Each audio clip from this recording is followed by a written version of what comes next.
If you want to educate yourself, you don't have to be a person that's terribly, you don't have to be thinking in different ways. Just go read John Hopkins' report. They took it down after one day, but 2 weeks ago they came out here in America.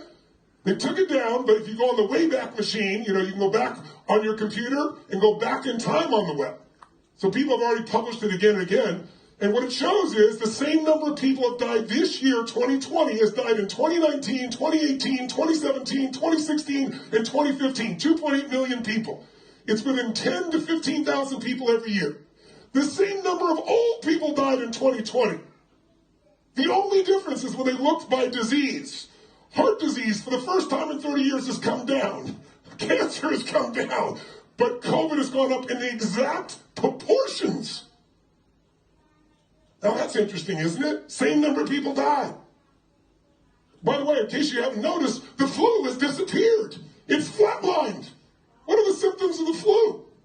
And by the way, flu kills people, and especially kills older people.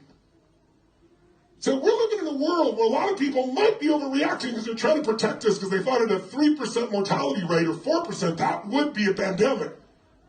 But today, depending on whose research you read, it's 0.1, 0.2, 0.3, which is the same as the flu. And if you're under 50, it's way below that. So we live in a world that if we let people control our focus, we're just going to live in fear and do nothing. And we're going to be people that manage our circumstances. But